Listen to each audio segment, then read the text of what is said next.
네, 오늘부터는 이제 강체 운동역학 뉴턴의 법칙을 다뤄보겠습니다.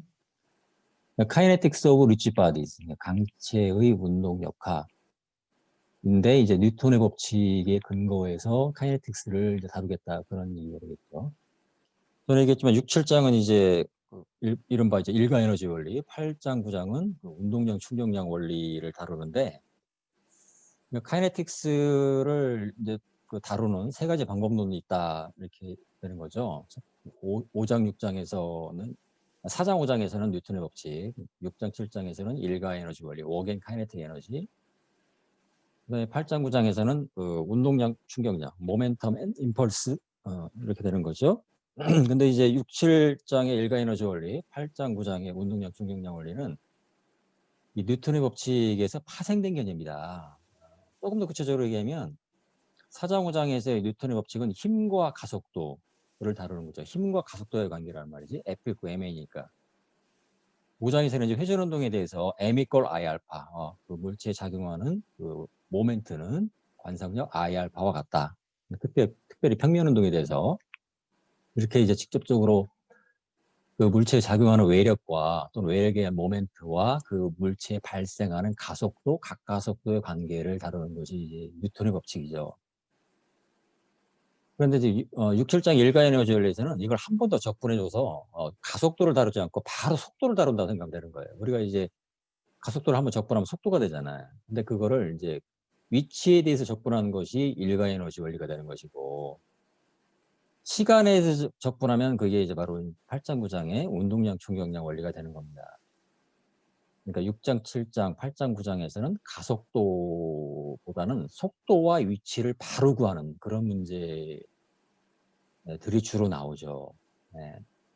대신 4장, 5장에서는 가속도를 구하고 그걸 적분해서 속도를 구하는 이제 그런 단계가 되는 거죠. 그러니까 6, 7, 8, 9장은 미리 한번 적분해 놓은 거죠. F 코 MA, M 코 Y 알파라는 그 뉴턴의 법칙, 운동 법칙을 위치에 대해서 적분 또는 시간에 대해서 적분해서 속도에 관한 식으로 미리 포뮬레이션 해놓은 그런 형태라고 볼 수가 있는 거죠. 동력학 문제에서 이제 그렇게 풀면은 편리한 문제들이 굉장히 많이 있거든.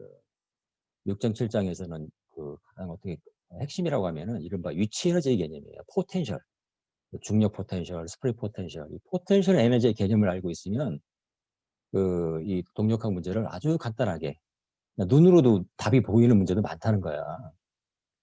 8장 9장에서의 운동량 충격량 원리는 주로 이제 그 충돌 문제, 임펄스, 임팩트 문제, 이런 충돌 문제를 다룰 때는 이 그 운동량이라는 개념과 충격량이라는 개념이 굉장히 유용하다는 겁니다. 그런 이유에서 이제 그 세 가지 방법론을 이렇게 얘기를 하고 있는데, 근데 그 근간은 어쨌든 뉴턴의 법칙이다. 이제 그걸 강조하고 싶다는 거죠. 조금 말이 길었는데. 자, 쭉 봅시다. 여러분들 강의 노트를 좀 예습을 해오길 바라는데 얼마나 했는지 모르겠어요. 네. 네, 강체 운동이라는 것은 여기 나와 있는 것처럼 이런 거 이제 병진 운동, 물체의 자세가 변하지 않는 경우를 우리가 이제 병진이라고 얘기를 하죠. 트랜스레이션. 거기에다가 이제 회전 운동, 회전이라는 것은 어떤 그 물체의 자세 변화를 의미한다는 거죠. 자세 변화. 네. 아직도 이제 그 회전 운동과 곡선 운동을 헷갈리는 학생이 있는데, 곡선은 이제 곡선을 따라간다는 거고, 회전이라는 것은 곡선을 따라가더라도 이제 그 물체 자세가 이렇게 변하지 않으면 이거는 병진 운동이죠. 이게 화살표가 이제 자세를 의미하는 거예요. 네. 그래서 이제 회전 운동은 어쨌든 자세가 변해야 된다는 거예요. 자세를 생각하면 머릿속에 딱 와닿잖아요. 그래서 조금 더 구체적으로 얘기하면 그 강체는 이제 무수한 점들이 있을 수 있는데 일단 두 점을 잡아라, 두 점. 항상 우리가 여러분들이 이제 강체의 키네매틱스 요거였죠. 여기 3장에서 다룬 강체의 키네매틱스였는데 강체 내부에 어떤 두 점 사이의 위치, 속도, 가속도의 그 릴레이션십, 그걸 따진 것이 강체의 키네매틱스였죠. 우리가 강체라고 하면은 일단 어떤 이런 형상을 갖죠. 형상을 갖는데 누누이 얘기하지만 여러분들이 가장 많이 다루는 강체는 역시 휠과 막대입니다. 가장 간단하죠. 휠, 그다음에 로드. 그래서 이 내부의 두 점 사이의 위치 관계는 이렇게 되는 거죠. 이때 이걸 갖다 상대 위치라고, RB 오버 A를 상대 위치라고 부르는 거지. 그래서 어떤 그 좌표계에 대해서, 기준 좌표계에 대해서 이 B점 H, A점 H, 그리고 A점에 대한 B점의 상대 위치, 이런 관계를 갖죠. 요거를 이제 시간에 대해서 미분하면 속도 관계를 얻을 수가 있는데, 결론은 뭐였어요? 이거였죠. 그러니까 B점의 속도는 A점의 속도 플러스 오메가 크로스 R 되는 거죠. 여기서 오메가 크로스 R은 VB 오버 A, 그 상대 속도를 오메가 크로스 R로 표현할 수 있다는 걸 알았는데, 이 오메가라는 거 뭐예요? 그 강체의 각속도죠. 강체의 각속도. R이라는 건 뭘까요? R이라는 것은 여기서 이제 A에서 B로 가는 위치 벡터가 되겠죠? A에서 B로 가는 이 위치 벡터. 이게 R이죠. 특별히 평면 운동에 대해서는 이 상대 속도를 R 오메가 탄젠셜. 이 탄젠셜은 뭐냐? 원을 그리는 거죠. 여기서 이제 A점에 대한 B점의 상대 속도라고 했으니까 A점을 원 운동의 중심으로 오고 이렇게 이제 원을 딱 그릴 때 우리가 보통 이제 반시계 방향을 풀어 잡았으니까 이 방향이 탄젠셜이 됩니다. 이 방향이 노말이 됩니다. 이게 이제 여러분들 머릿속에 딱 이제 잡혀 있어야 되는 거죠. 요걸 그 한 번 더 미입을 하는 것이 이제 가속도인데, 이때 이제 상대 가속도는 이렇게 이제 알파 크로스 R이라는 접선 방향 가속도와 오메가 크로스 R이라는 법선 방향 가속도를 구분할 수 있다. 특별히 평면 운동에 대해서는 R 알파의 탄젠셜, 그다음에 R 오메가 스퀘어의 노말. 예, 이게 이제 여러분들이 3장에서 다뤘던 그 강체 키네매틱스의 내용이었습니다. 이걸 이해하면 사실 이제 강체 운동이 이 병질 운동과 이 회전 운동의 조합이라는 걸 이제 개념을 이해할 수가 있는 거죠. 그 회전 운동이라는 것은 그 오메가 알파를 간다는 얘기인데, 만약에 이제 그 회전 각속도가 일정하다면 알파는 0 된다, 그런 얘기가 되는 거죠. 네. 그래서 개념적으로 이거면은 특별히 이제 그 플레인 모션, 평면 운동, XY 평면 또는 뭐 XZ 평면에서 어떤 물체가 운동할 때 이게 이제 어떤 그 강체가 이제 오메가 알파라면 이제 각속도 가까스로 갖는 거죠. 그럴 때 이제 그 여러분들이 기억할 것은 이 오메가와 알파가 0이면 이 모든 점의 속도 벡터, 가속도 벡터는 이제 같은 방향을 갖는 거죠. 그리고 크기는 같지. 그게 병진 운동이 되는 거지. 근데 이제 어떤 강체가 회전 운동을 해서 오메가와 알파 값을 갖는다면 이 모든 점의 속도, 가속도는 다 다르죠. 예, 그게 결국 이거지. 모든 점의 속도가 다 다르다는 것이 결국 이게 의미하는 거죠. 그러니까 VB 이꼴 VA 플러스 오메가 크로스 R이라는 것은 그 강체 두 점 사이 관계지만 강체의 모든 점의 속도 또 가속도는 다 다르다는 걸 의미하는 거죠. 왜? 오메가 때문에 그런 거죠. 오메가 때문에. 그래서 이렇게 플레인 모션은 그 A점의 트랜스레이션, 그 A점에 대한 속도 플러스 A점에 대한 B점의 원운동, 로테이션, 이렇게 이제 원운동이라면 이렇게 이제 원을 그려서 요 방향이 이제 그 탄젠셜 접선 방향이 상대 속도의 방향이 된다, 그런 얘기죠. 그러니까 속도 벡터를 이렇게 표시하면 VB는 VA 플러스 VB 오버. 네. 예, 이 개념은 뭐 너무나도 기본적이지만 역시 강조할 수밖에 없는 겁니다. 여기서 흔들리면 어떻게 나갈 수가 없다는 거예요. 그래서 여러분들이 이제 그 다루는 강체는 이 바퀴와 로드, 이 막대, 이 두 가지가 가장 대표적인데, 그러니까 바퀴의 운동, 또 로드의 운동에 대한 이해가 매우 매우 중요하다, 그런 얘기죠. 역시 기본이 중요하다는 거야. 기본을 잘 이해해야 되는 겁니다. 자, 바퀴의 롤링 문제죠. 바퀴 롤링. 네, 바퀴 롤링입니다. 롤링. 보통 구름 롤링 문제를 얘기하고 있는데 굴러가는 거죠. 네. 근데 이제 참고로 얘기하면 이 플레인 모션이라고 할 때 꼭 이렇게 꼭 직선을 따라가는 법은 없거든. 예를 들어서 이렇게 어떤 이렇게 곡선길이 있을 수도 있잖아. 이렇게 이제 길이 이렇게 굴러갈 수도 있죠. 이런 식으로. 이렇게 이런 식으로 굴러갈 수도 있거든. 네, 이렇게. 그러니까 이 중심이 꼭 직선을 따라가는 법은 없습니다. 이게 이제 보통 여러분들 이제 예전에 이렇게 이제 어떤 수평면, 수직면 또는 경사면 그런 이제 그 롤링 문제가 대부분이지만 이렇게 이제 곡선을 따라가는 그런 롤링 문제가 있을 수 있죠. 예. 중심을 보면 이렇게 이제 중심의 궤적이 이런 식으로 따라갈 수 있다는 거. 이것도 평면 운동이죠. 예. 예. 이게 결국 XY 평면 또는 XZ 평면에서 이루어진다면 이것도 평면 운동입니다. 평면 운동은 직선을 따라간다. 이렇게 또 선입견을 가질 필요는 없다는 거지. 그래서 이제 바퀴의 롤링 문제를 보니까 여기 이제 그 중심점을 갖다가 A점을 잡았죠. 또 두 점 사이에 그 A점에 대한 경진 운동 플러스 A점에 대한 B점의 회전 운동 이렇게 조합으로 우리가 생각할 수 있다는 거죠. 그럼 이제 원 운동은 반드시 A점을 갖다 중심으로 잡아야 되느냐? 그렇지는 않아요. 이거는 이렇게 하면 이제 눈에 잘 들어오니까 이제 중심점을 A점 그리고 이제 원 주상의 한 점을 B점을 잡았는데 이 내부에 어떤 주점도 상관없다는 거예요. 어떤 주점을 잡아도 이건 동일하게 성립합니다. 네, 어떤 플레인 모션은 어떤 한 점의 경진 운동 플러스 그 점에 대한 회전 운동의 조합으로 우리가 생각할 수 있다. 그런 얘기죠. 그래서 그 휠의 롤링 문제에서 여러분들 기억해야 할 것은 어떤 이 중심의 속도, 가속도는 어떻게 돼요? 이 접촉 지면과 평행하다. 이런 경우도 마찬가지죠. 공면을 따라가지만 요 순간의 속도는 요 지면과 평행하죠. 지금 접선방에 있을 거 아니에요. 이런 경우도 여기 좀 빨간색이라고 그러는데 이거 좀 접선방에 있을 거잖아. 그러니까 중심의 속도 가속도는 이 접선 방향과 일치한다는 거죠. 그걸 기억해야 되는 거죠. 네. 접선 방향이 있겠죠. 중심의 속도는 이 지면에 평행하다는 거. 네. 그걸 기억해야 됩니다. 그리고 기억해야 될 게 뭐였어요? 우리가 만약에 슬립이 없다면, 만약에 이제 노 슬립이다. 슬립이 없는 조건에서는 이 접촉점의 속도는 항상 0이라는 걸 확인했었죠. 또 하나 가속도는, 이 접촉점의 가속도는 이렇게 중심 방향으로 R 오메가 스퀘어의 가속도를 갖는다는 거. 요거 여러분들 기억해야 되지. 꼭 기억해야 돼요. 그러니까 이제 휠의 롤링 문제에서는 이 세 가지를 기억해야 되는 거죠. 이 중심점의 속도 가속도는 지면과 평행하다. 또는 지면의 접선 방향이다. 접선 방향.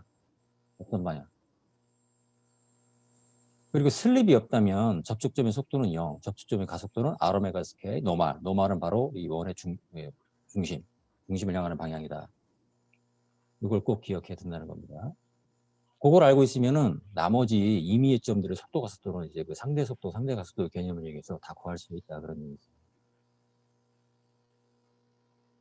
자, 이게 휠의 롤링 문제를 얘기했지만 사실은 이런 기어 메커니즘에서도 보면은 이제 이 휠의 운동과 동일하죠.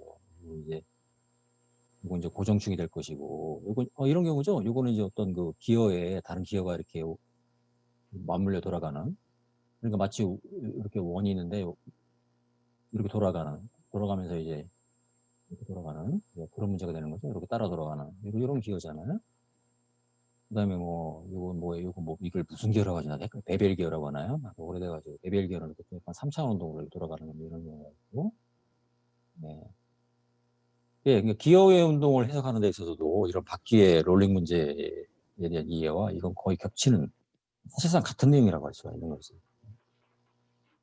예. 네.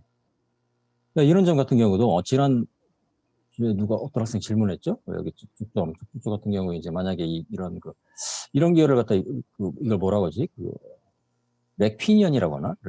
이걸 보통 렉이라고 하고 이걸 돌아가는 피니언이라고 얘기를 하죠. 그럴 때 접촉점의 속도는 요게 이제 요 C점이라는 것은 지금 보면 요 기어의 원주상의 한 점이지만 또 렉의 또 한 점이기도 하잖아요. 점을 공유하잖아. 그러니까 속도 가속도는 같을 수밖에 없는 거죠.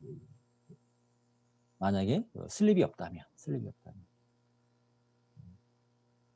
그런 얘기가 되는 거죠. 네. 어쨌든 이 휠의 롤링 문제에 대한 이해는 매우 중요하다는 걸 다시 한번 강조합니다. 네, 그 다음에 막대가 이제 이렇게 미끄러질 문제를 지금 보고 있는데, 이것도 여기 이제 그 끝점에 여기 이제 어떻게 돼요? 여기가 A점이고 여기가 B점이었어요. 근데 이제 B점이 이렇게 수직면으로 내려오고 A점은 수평을 따라 이렇게 움직이는데 A점, B점은 이제 그 양 끝점이죠. 양 끝점인데 그래서 이제 어떤 이 막대가 이렇게 이제 어떤 벽면에서 미끄러지는 이런 문제 이렇게 이제 오메가 크로스 알파를 갖는다는 얘기지.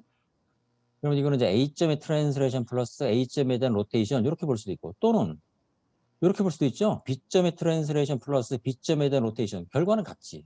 예. 최종적인 자 원래 위치가 이거였어요. 이렇게 막대가 원래 이런 위치에 있었는데 최종적으로는 이런 위치 왔잖아요. 이렇게 미끄러져 왔잖아. 이렇게 B점에 대한 상대 운동으로 보더라도 결국 최종 위치는 여기잖아. 네, 결과는 같은데 어떤 임의 한 점을 갖다가 어느 점을 잡아도 상관은 없다 그런 얘기예요.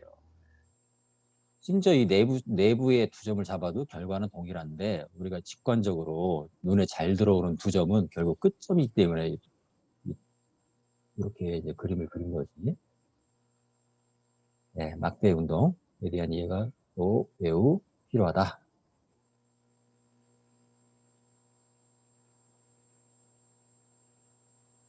예. 여기까지가 그 어떻게 보면 이제 그 강체 운동에 대해서 어떤 그 서론적인 그런 얘기인데 병진 운동과 해질 운동의 조합이라는 거 그리고 속도 상대 각속도 개념 그리고 그 휠의 롤링 문제 그다음에 막대의 로테이션 이런 문제에 대해서 여러분들이 그 머릿속에 딱 그 아주 그냥 각인됐으면 좋겠다는 거야. 네. 여기까지 서론을 넣었네요. 그래서 요거를 보면 강체의 카이네틱스는 그리고 이제 강체에 작용하는 그 힘과 그 가속도의 관계, 관성력과의 관계를 다루는 건데, 여기 이미 강체를 갖다 이렇게 이미 모양을 그렸죠. 근데 여러분들이, 다시 한번 얘기하지만 여러분들이 주로 다루는 강체는 휠 또는 디스크 또는 실린더. 그러니까 단면이 원인 그런 그 휠 또는 디스크. 그리고 그 길이가 아주 길은 로드. 우리가 로드라고 얘기하면 뭔가 길이가 상대적으로 이제 이렇게 길쭉한 걸 우리가 로드, 막대라는 개념이 그렇잖아요. 막대라는 건 상대적으로 이제 뭐예요? 폭보다는 길이가 상당히 훨씬 길은 그런 경우를 우리가 이제 보통 막대라고 부르죠. 이런 경우를 막대라고 부른다는 거예요. 예, 그래서 이렇게 임의의 형상의 이제 그 광채를 그리긴 했지만은 여러분들은 휠과 막대를 일단 그 생각을 해야 된다는 겁니다. 그래서 요건 이제 그 여러분들이 이제 그 5장에서 카이네틱스 문제를 풀 때 그 운동 방정식으로 주어지는 결론적으로 이제 이렇게 정리를 해본 건데 그 2차원 평면 운동에 대해서 여러분들이 이제 5장에서 다루는 운동을 일단 평면 운동으로 다룹니다. 평면 운동. 2차원. 그러니까 XY 어떤 평면상에서 이렇게 그러니까 지축으로 이 물체가 운동하지 않는다는 얘기죠. 평면 운동이면서 또 대칭 물체라는 개념이에요. 대칭. 시메트릭. 대칭 물체라는 개념인데 대칭 물체. 대칭 물체라는 것은 우리가 운동 평면의 대칭이다. 그러니까 여기 이제 3차원을 그릴 수가 없는데 예를 들어서 이제 이렇게 XY 평면이 있다고 할 때 여기서 어떤 뭐 이렇게 물체가 있다고 할 때 그림을 그리기가 좀 한데 이 XY 평면상에 대해서 이 양쪽 지축 방향으로 보면은 평면 대칭이라는 거예요. 그러니까 이제 대칭이 아닌 물체는 그럼 어떤 경우냐? 요런 경우, 요렇게 됐다고 생각을 해봐요. 이게 3차원이라 잘 안 들어올 수 있는데 XY 평면상에서 이렇게 원뿔 같은 게 굴러간다고 해봐. 그럼 이거는 대칭 물체 아니거든. 그러니까 이쪽에서 바라봐. 이렇게 바라보면 뭐가 보일까요? 요런 삼각형 모양이 보일 거잖아. 이건 대칭이 아니죠. 이렇게 그리고 볼까요? 여기 지축이고 여기 Y축이라고 하면 이건 이제 Y축에 대해서 대칭이 아니고요. 근데 G축에 대해서 또 대칭이죠? 이러면 또 대칭 물체가 돼. 또 결론적으로 이렇게 되는 건데. 네. 이런 경우에는 이제 이쪽을 바라봐도 이 모양이 이렇게 되고 위에서 내려봐도 모양이 이렇게 나오잖아요. 엑셀 평면에 대해서 이제 대칭이 되는 거거든. 왜 대칭 물체를 따지냐면은 그 질량 관성 모멘트에서 이제 그 프로덕트 미너샤 관성적을 전부 0으로 만들려고 그러는 건데 어차피 이 평면상의 그림을 그리면 이렇게 단면밖에 안 보이잖아. 뭐 휠을 그리든 막대를 그리든 우리가 또 단면을 보는 거잖아요. 근데 이 그 노트북 화면에서 나오고 들어가는 방향에 그 방향에 대해서 그게 이제 어떤 그 단면이 결국 이렇게 얘기하시죠. 단면이 항상 같은 모양을 갖는다. 이렇게 생각하면 그런 물체를 우리가 대칭 물체라고 얘기를 합니다. 그래서 이제 대칭 물체의 2차원 평면 운동에 대해서는 자, 강체는 이제 무수한 질점으로 이루어진 질점계라고 볼 수가 있죠.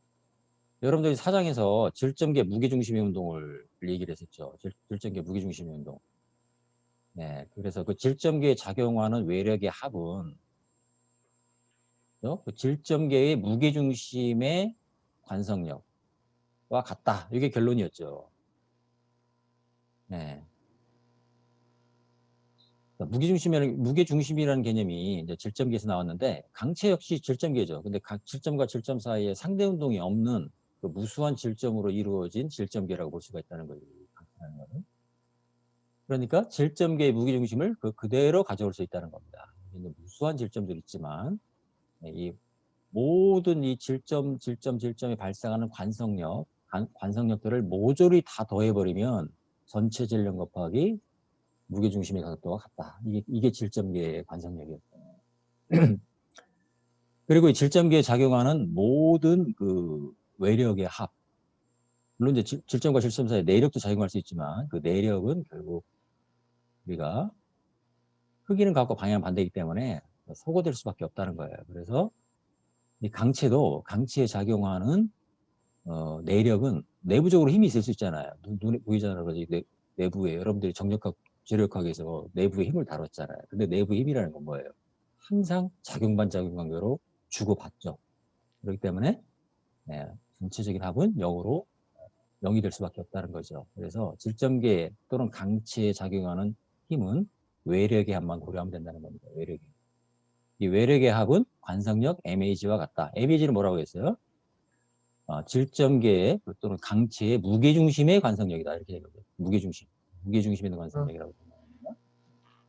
네, 질문하고 싶으면 하세요.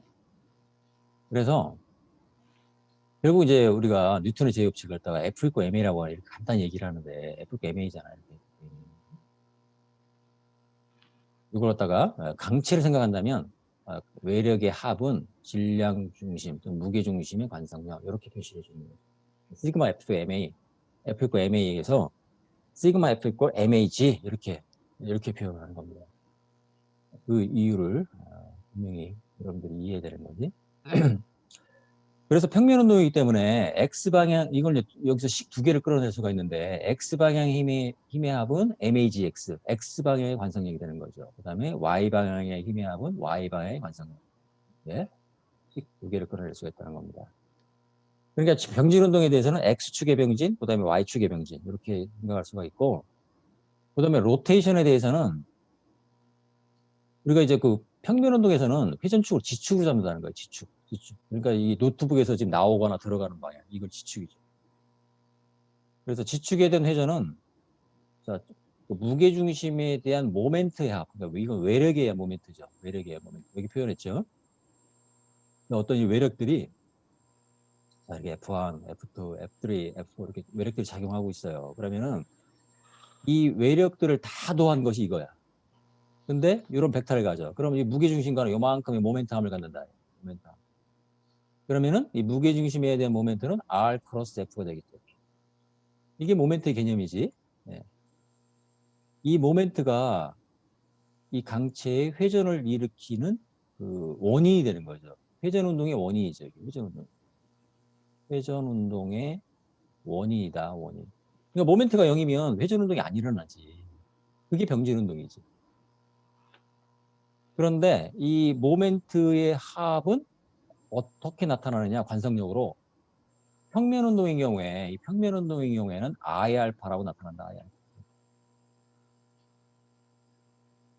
여러분들이 이거 5장에서 그 회전운동 방정식으로서 이용하는 건 이 식이 다예요, 사실상. M 이퀄 I 알파가 다거든.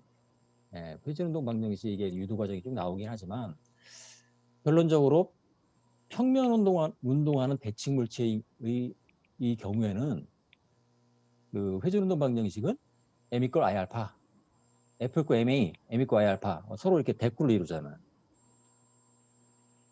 그럴 때 이게 시그마는 뭐를 의미하느냐? 무게 중심에 대한 모멘트의 합이다. 외력이 무게 중심에 대해서 일으키는 모멘트 이꼴 i 알파. 이 i는 뭐냐? 무게 중심에 대한 질량 관성 모멘트. 알파는 그 강체에 발생하는 각가속도 이렇게 되는 거죠.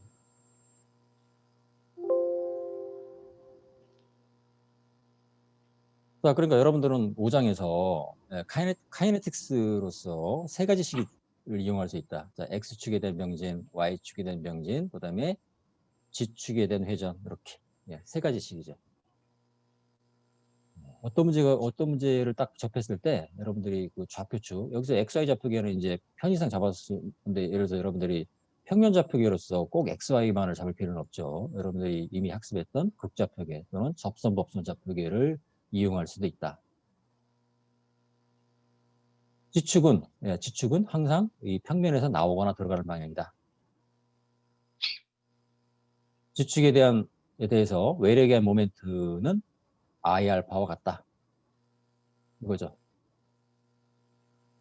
근데 이게 이제 결론적으로 5.5절 그 3차원 운동은 스킵합니다. 다루지 않았는데 요거는 이제 3차원 공간 운동의 경우에는 그 지축에 대한 운동도 있는 경우죠. 지축에 대한 그 병진 운동도 있겠지. X축, Y축, G축에 대한 3차원 병진 운동이 있을 것이고 그다음에 회전 운동은 조금 복잡해 보이긴 하는데 자 이렇게 이제 어떤 무게 중심에 대한 그 외력의 모멘트는 이렇게 나타납니다. 이제 여기서 이제 H라는 건 가군 능량이라고 얘기를 하는데 이 가군 능량은 이게 이제 I는 질량가속 모멘트, 오메가는 이제 그 각속도인데 우리가 일반적으로 3차원 운동이라고 하면은 이제 평면 운동의 경우에는 이제 각속도가 항상 이 지축밖에 없죠. 오메가지밖에 없는데 근데 이제 평면 운동, 이제 3차원 운동이라고 하면 이 X축에 대한 오메가 X일 수 있고, Y축에 대한 오메가 G 이렇게 쓸 수 있잖아요. 오메가 Y 이렇게. 오메가 X, 오메가 Y, 오메가 G 세 가지가 다 존재하는 경우가 이제 이게 3차원 운동이 되는 거죠. 다시 얘기하자면 평면 운동은 이 오메가 X 0, 오메가 Y 이퀄 0, 오메가 G 요것만 존재하는 경우입니다. 지축에 대한 회전만 존재하는 경우가 이게 그 평면 운동이죠. 근데 오메가 X, 오메가 Y가 존재한다. 그러면은 회전 운동 방정식은 조금 복잡해집니다. 네, 이렇게 해서 외력에 의한 그 모멘트는 I 또 이것도 뭐 이제 그 벡터를 표시했죠? 이건 여러 가지 이유가 있는데 일단 넘어갑시다. 알파도 어떻게 될까요? 이게 이제 알파지. 이제 평면 운동의 경우에는 이제 지축에 대한 알파만 고려하는데 알파 X, 알파 Y도 있을 수 있잖아요. 3차원 운동의 경우에. 그럴 경우에는 자 이렇게 시그마 M 이퀄 I 알파 플러스 오메가 크로스 IG 이렇게 표현됩니다. 네, 요거를 갖다 이제 이른바 오일러 이퀘이션이라고 얘기하는데 우리 그 대학자인 오일러가 정립한 그 역학이죠. 그래서 이제 보통 뉴턴 오일러 이퀘이션 이렇게 부르죠. 뉴턴은 이제 어떤 병진 운동에 대해서 운동 법칙을 정리한 사람이고 오일러는 이걸 이제 회전 운동으로 확대한 경우가 되는 거죠. 근데 병진 운동은 이렇게 이제 X축, Y축, G축에 대한 운동 방정식이 정확히 F 과 MA로 딱딱 떨어지는데 회전 운동은 그렇지가 않아요. 회전 운동은 X축에 대한 회전이 Y축, G축에도 영향을 미치고 Y축에 대한 회전이 X축, G축에도 영향을 미치고 서로 영향을 미쳐요. 그렇기 때문에 이렇게 식이 조금 더 복잡하게 나타나는 거거든. 예, 이런 경우를 따져줘야 되는 것이 3차원 운동입니다. 결론적으로 이제 평면 운동만을 다룬다. 평면 운동만을 다룬다면 이 뒤에 텀들이 다 0으로 소거돼 버린다. 그런 얘기가 되는 거죠. 네, 결론적으로 5.5적으로 다루지는 않습니다. 다루지는 않지만 이 3차원 운동에 대해서 이렇게 우리가 평면 운동을 하면 이렇게 이제 식이 간단해진다. 이런 식으로 넘어오는 거죠. 네, 우리가 수업을 몇 헷갈리지? 10시 반이죠? 네, 지금 11시 정도 됐네. 여기 대해서 혹시 질문 있을까요?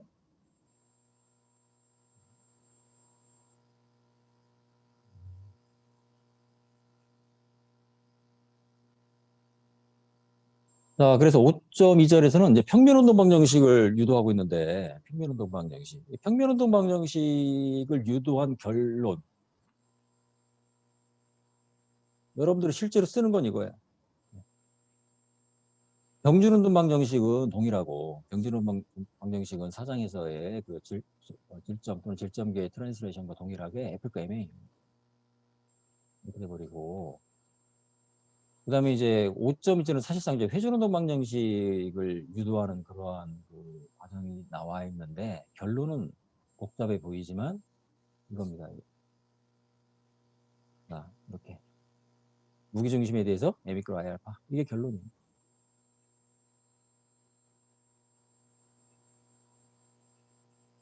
그래서 여러분들이 이러한 이제 어떤 그, 여기 이렇게 휠이 이렇게 굴러가는 거죠. 그 다음에 여기 뭐, 풀리가 돌아가고, 그 다음에 이제 어떤 막 박스가 내려오고, 이런 경우인데, 운동평면에 대해 대칭으로 가정하면, 자, X축에 대한, 여기서 이제 X축은 이제 이렇게 경사만 방향을 X축 잡은 거죠. 그 다음에 요거의 수직 방향을 Y로 잡았을 때, X축에 대해서 F 거 MA, Y축에 대해서 F 거 MA, 그리고 G축에 대해서 M 이퀄 I 알파. 이렇게 카이네틱스 식 3개를 이용해서 식이 3개니까 미지수 3개까지 결정할 수 있죠. 미지수 3개.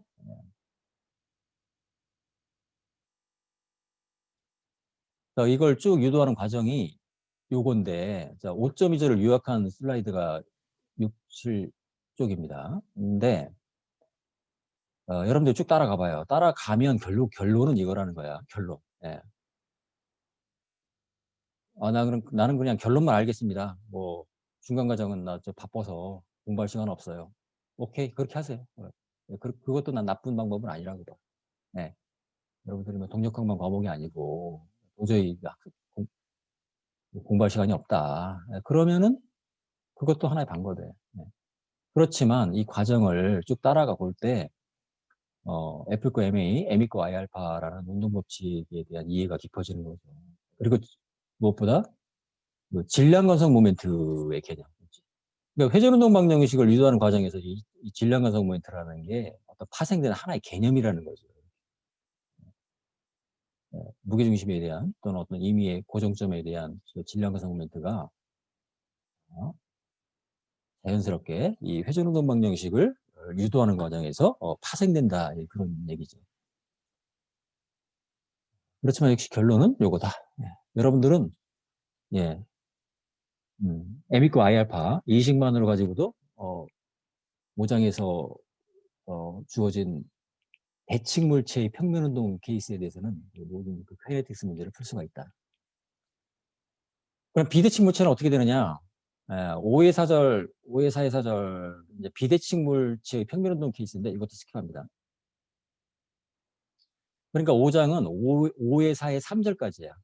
5의 4의 4절부터는 다루진 않지만 여러분들이 5의 4의 4절까지도 학습을 하면 평면 운동에 대한 이해도 훨씬 깊어지죠. 그러니까 여러분들 중에 조금 더 동기부여가 된 학생들은 5의 4의 4절 또는 5의 5절 3차 운동까지 학습을 하는 것도 좋습니다. 네. 네, 그러면은 결코 손해가 아니에요. 평면 운동의 이해가 좀 더 분명해질 것이라는 것이죠. 그런데 이제 난 학습 부담 때문에 그런 학생들은 이렇게 결론만을 알고 카이네틱스 문제를 접근해도 문제 푸는 데는 크게 지장은 없을 거라는 걸 미리 얘기합니다. 자, 그래서 이제 평면운동 방정식을 이제, 사실상 이제 회전운동 방정식의 유도 과정인데, 이걸 이제 스텝 바이 스텝으로 다뤄보면, 어, 일단 병준운동에 대해서는 어떤 여기 매스 엘리먼트, 이렇게 임의 강체가 있어요. 이렇게 임의 형성의 강체가 있는데, 여기 어떤 강체의 그 질량 요소, 매스 엘리먼트 DM을 잡아보자는 거예요.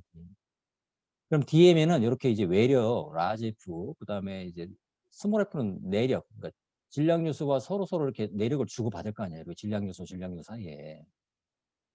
그러면은 이 매스 엘리먼트에 대한 병준운동 방정식은 외력 플러스 내력은 그 질량 요소에 발생하는 관성력 MA 이렇게 표현할 수 있겠죠.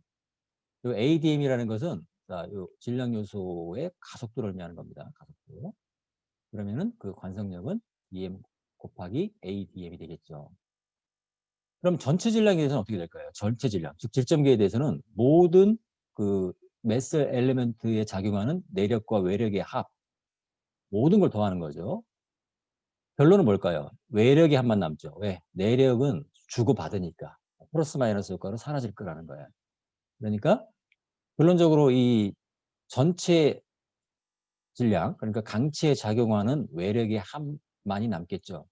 이꼴 모든 질량 요소에 작용하는 관성력을 전부 더하면 그건 뭘까요? 여러분이 사장의 결론이 이거였죠.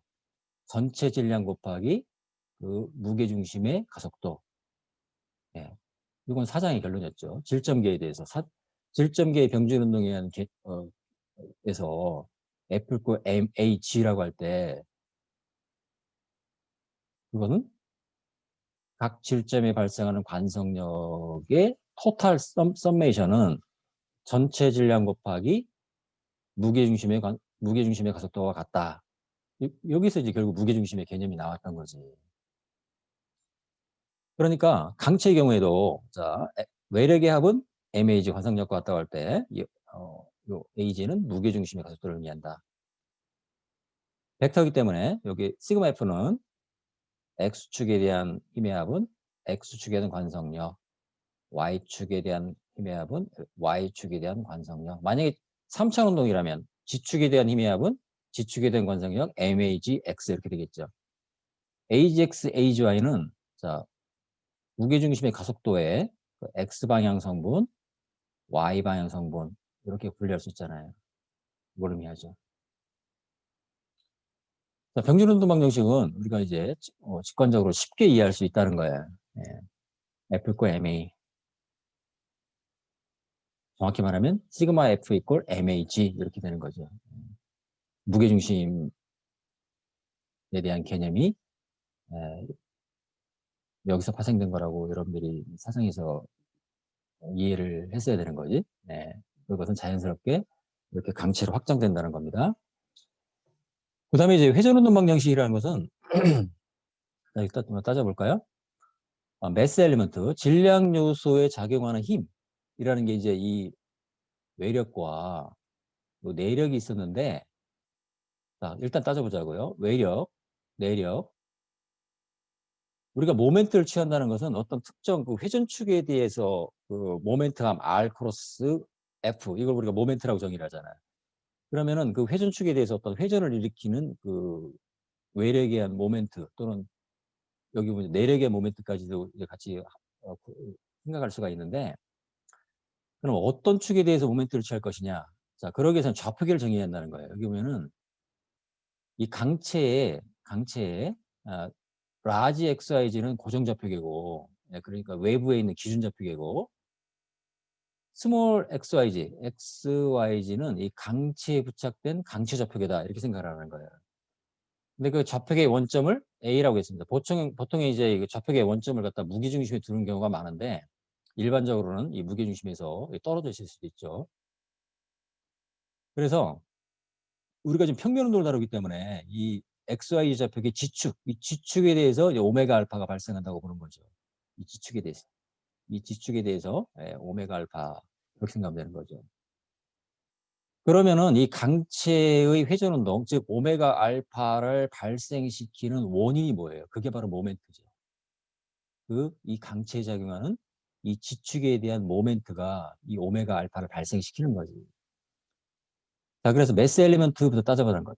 DM에 작용하는 외력, 라지 F, 내력, 스몰 F에 대해서 이 지축에 대해서 모멘트를 취해주면 R 크로스 F죠. 이 R이라는 건 뭘까요? R이라는 것은 이 XYZ 좌표계의 원점에서 이 질량 요소까지의 위치 벡터.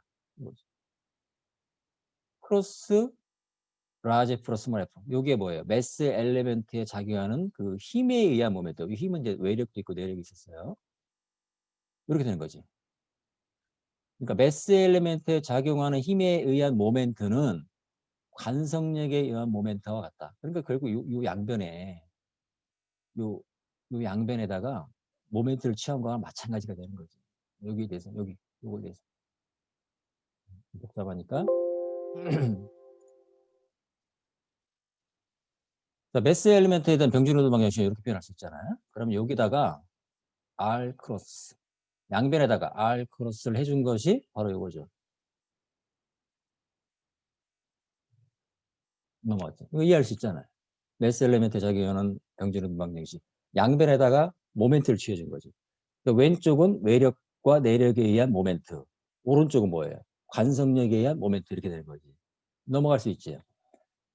그러면 이거를 전체 질량에 대해서 특정 매스의 엘리먼트에 대해서는 모멘트식을 이렇게 취할 수가 있는데 이 전체 질량에 대해서는 이렇게 표현할 수가 있다. 전체 질량에 대해서는 이제 이렇게 이제 뭐 무수한 질점의 썸메이션으로 표현할 수 있지만은 인테그랄로 표현해서 인테그랄 DMA 이꼴 인테그랄 R 크로스 ADM의 DM을 표현할 수가 있다. 이때 전체 질량에 대해서 다룰 때는 내력에 의한 모멘트는 사라질 수밖에 없죠. 왜냐하면 내력은 주고 받으니까 서로 부호가 같고 부호가 반대고 크기는 같으니까. 그럴 때 왼쪽은 뭘까요? 왼쪽은 그 강체에 작용하는 외력에 의한 모멘트. 여기서는 힘이라고 있는데 이제 전체 질량에 대해서 모멘트를 다 더하니까 적분해 주니까 이제 외력에 의한 모멘트만 남는다. 전체 질량에 대해서. 전체 질량에 대해서는 외력의 모멘트는 그게 오른쪽이죠. 왼쪽이죠. 왼쪽. 오른쪽은 뭐예요? 관성력에 의한 모멘트의 합과 같다. 이거죠. 이거. 인테그랄 R 크로스 ADM의 DM. 결론은 이거죠. 그러니까 외력에 의한 모멘트의 합은 관성력의 모멘트의 합과 같다.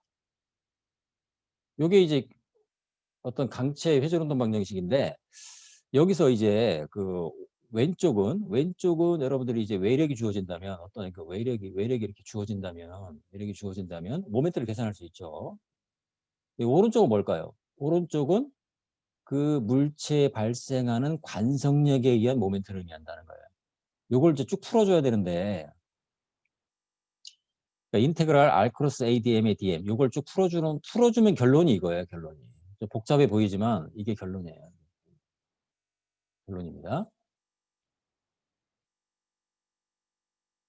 요걸 전개하기 전에 자 참고로 얘기하면은 자 이 식을 3차 운동에 대해서 전개하면 이 식이 나오게 돼 있어요. 3차 운동에 대해서. 그런데 이 식을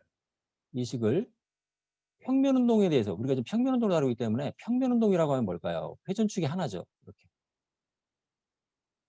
이 평면 운동에 대해서 풀었으면 이렇게 나오게 돼 있습니다. 평면 운동에 대해서. 조금 차이가 있죠. 네. 그래서 우리 교과서에서는 평면 운동을 가정하고 평면 운동에 대해서 이 오른쪽 관성력의 모멘트를 풀어주고 있다. 어떻게 하면 되느냐? 그대로 충실하게. R이라는 거 뭘까요? R 벡터는 강치 좌표계 원점 A에서 질량 요소까지의 위치 벡터 R. 이 R은 뭘까요? X, Y, Z 성분을 갖겠죠? 이 지축 성분은 이제 매스 분포를 평면 운동으로 해서 지축에 대한 회전 운동을 하지만 매스 분포는 지축상으로도 질량 분포는 지축상으로도 있을 수 있잖아요. 그러니까 매스 엘리먼트까지의 X, Y 지축방의 거리를 의미한다. 오메가와 알파는 지축 성분만 있다. 왜? 평면 운동이니까. 그리고 매스 엘리먼트에 작용하는 가속도 ADM은 어떻게 표현할까요? 자, 이렇게 표현할 수 있죠. 좌표계의 원점 A에 대해서 상대 가속도는 알파 크로스 R 플러스 오메가 크로스 R. 이러한 매스 엘리먼트에 적용하는 가속도는 이렇게 표현할 수 있죠. ADM 이꼴 AA 플러스 알파 크로스 R 플러스 오메가 크로스 R. 그래서 여기에 알파는 알파 K, 오메가는 오메가 K, 그 다음에 R은 X, I 플러스 YJ 플러스 GK를 집어넣고 쭉 풀어주면 네, 여기 있네요. 자, 왼쪽은 외력에 의한 모멘트, 오른쪽은 관성력에 의한 모멘트인데 오른쪽을 쭉 풀어주면 이렇게 되겠죠. 그대로 쭉 따라가면 된다는 거예요. ADM은 AA 플러스 알파 크로스 R 플러스 오메가 크로스 R이다. 앞에 R 크로스가 하나 붙었으니까 알파 크로스 AA 플러스 인테그랄 R 크로스 알파 크로스 R. 자, 그다음에 좀 복잡해지는데 마지막으로 R 크로스 오메가 크로스 R 이렇게 되는 거죠. 먼저 요걸 해주고 그다음에 요만큼 해주고 그다음에 요렇게 해주고 이렇게 크로스 프로덕트 이렇게 나가야 되는 거죠. 요걸 쭉 풀어주면 자, 평면 운동에 대해서 자, R 벡터는 이제 매스 엘리먼트가 이제 질량 분포를 의미하는 것이고 오메가 알파는 지축에 대해서 그리고 자, A점 그러니까 좌표의 원점 A, 좌표가 원점에 이게 이제 이 강체가 이렇게 병진 운동하면서 회전다는 거니까 A점의 속도 가속도를 갖겠죠. A점의 가속도는 이렇게 지축 운동을 안 하니까 이거는 0이죠. 왜? 지축 방향에 트랜스레이션 없기 때문에 그런 거죠. 그러면은 요걸 쭉 대입하고 쭉 전개해주면 이렇게 X방향 성분, Y방향 성분, 지축 방향 성분으로 쭉 구분할 수가 있겠죠. 그래서 요 X방향 성분이 이렇게 표현된다. 그 다음에 Y방향 성분은 이렇게. 그 다음에 지축 방향 성분은 이렇게 표현된다 하는 거죠. 그래서 X방향 성분은 뭐와 같을까요?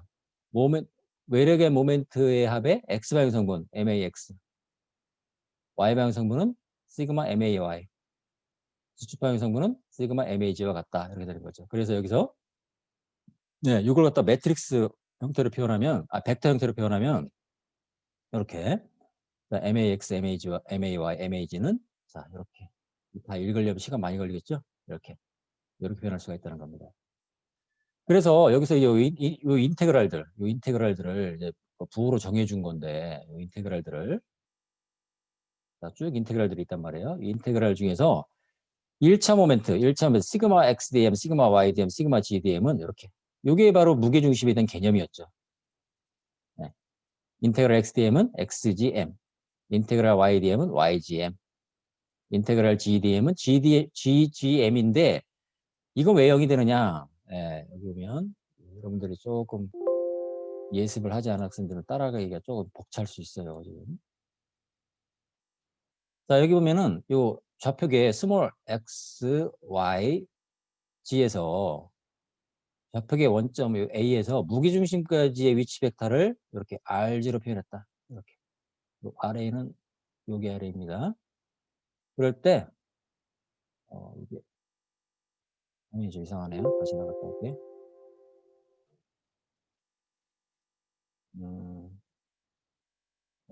화면이 좀 뿌여졌죠? 이 노트북이 좀 요즘 이상한 것 같아. 뭐가 왜 이럴까?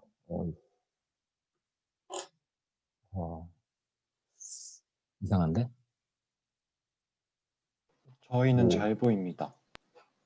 이게 여러분들 잘 보여요? 네. 이게 내 노트북이 이게 지금 약간 고장의 조짐이 있는 것 같아. 지난번도 좀 이상했는데 이게 조금 다시 들어가 볼게요.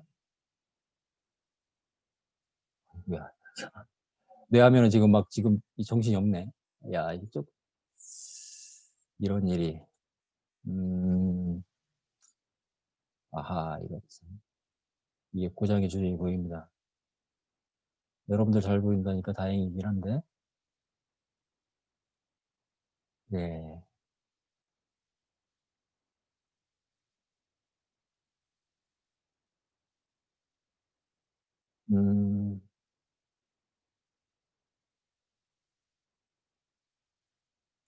내가 아까 카피한 거 또 어디 사라졌다? 잠깐만.